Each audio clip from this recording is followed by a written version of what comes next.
Hey guys, welcome to another video. In today's video I wanted to talk about Diablo 4 once again. Specifically, a few things that I think may need to change, or if not change, certainly be adjusted, in order to prevent it from becoming pay to win. Now, the reason I want to talk about this today is simple, because the trend that has been happening with the last few games that I've loved is always the same. The game itself says it's not pay to win. And of course the developers do dev updates and make posts hailing how this doesn't exist in the game. They create systems that almost seem like they're working with the RMT market, and they seem to be planned in a way to make RMT much easier, and the better choice in some cases. Now, I'm not some conspiracy theory nut, I doubt very much this is the case. However, I can't express the frustration that it causes me when I start to watch these videos and see how things will work. And it quickly becomes quite obvious how this is going to play out in the long term. So, let's get into it and I'll try to explain a little bit more clearly. So first, let's address the main concern people have, the Season Pass.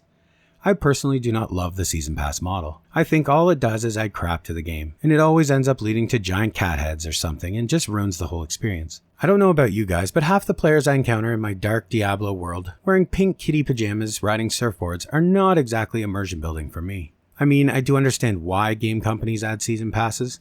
They need to continue to generate revenue to keep developing the project in an ongoing way, blah blah blah. I mean, I understand the reason. My issue is that after a few seasons, we always start to see pay to win popping in, or the skins will start to get just ridiculous. This also creates an issue where the players are forced to play. They pay for the season, but if they get busy with work or school or life unexpectedly, they lose out on things they paid for. It isn't a good system.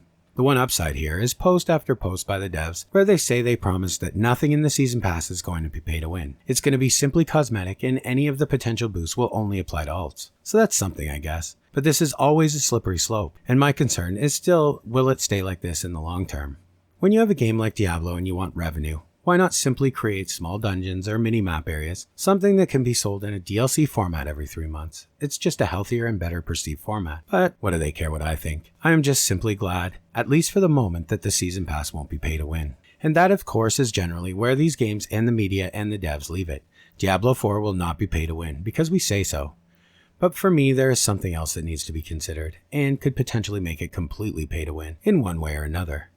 And what I am talking about are the systems. Now, here's the gray area because external pay-to-win methods of RMT, these are not in the game, or even associated with the game. So can we really say that's pay-to-win?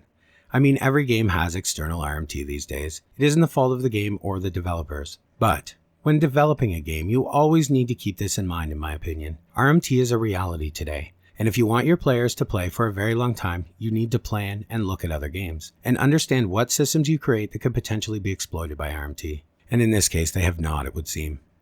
The very way they describe the gear progression system just screams RMT to me, and let me explain.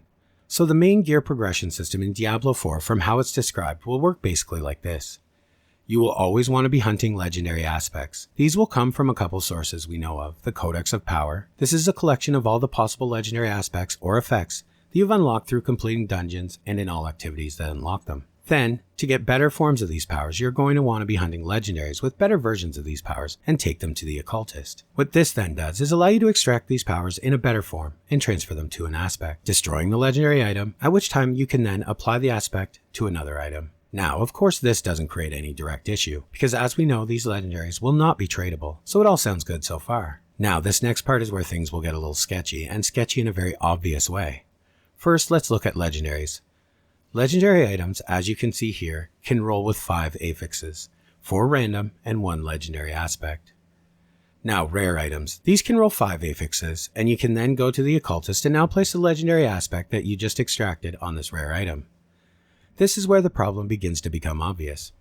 Rare items have multiple tiers. With each tier, the power and quality of that will be much better. Rare items drop very frequently and can be farmed at a much greater rate than legendaries, and rare items are tradable. So, this makes the gear progression in Diablo 4 look quite simply like this.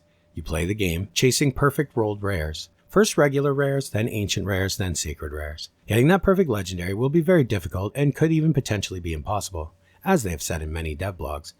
But getting that perfect rolled rare, plus a legendary with your desired power, won't be. Now, the second bottleneck of the system is gold. Upgrading, extracting, and all of these processes will be the primary gold sink in Diablo 4, it would appear. So gold is going to be a factor that slows this down and forces people to play for hours upon hours, which is nothing new to these types of games, but important nonetheless. And these two systems is what puts the RMT foot in the door.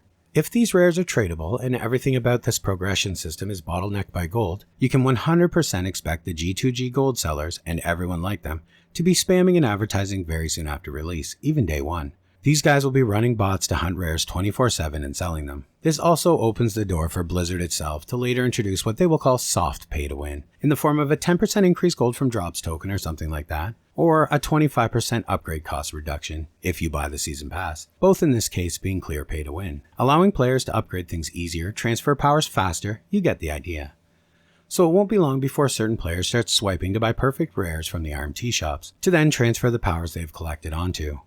And normally this wouldn't be a huge issue. Who gives a shit what people do, right? Well, my concern is around the fact that Diablo 4 will have PvP and seem to be pushing it. And I of course want it to be fun. I do not want it to be dominated by a bunch of people who consistently just buy BIS rares off of shops at every tier and then transfer the powers onto them. And a bigger issue is, from my understanding, when engaging in a PvP zone, you will also receive PvP currency from kills. And you can then buy items with that currency, increasing your power further. So having the ability to simply RMT rares, then add powers, then dominate in PvP creates a bad cycle. Maybe I am wrong, and this isn't the case. We have very little true information until the beta drops. But from what I've seen, this is a huge flaw in the whole system that just seems to encourage RMT, not discourage it. I mean, I know that RMT sites are a thing, and that isn't the fault of Blizzard, so it's difficult to really say a game isn't pay to win based on their existence. My issue is when the devs design a game system in a way that seems to almost encourage pay to win. Why? That's the part that never makes sense to me. What do you guys think? Do you agree? Do you disagree? Let me know in the comments. And as always, guys, thanks for watching, and I will see you in the next one.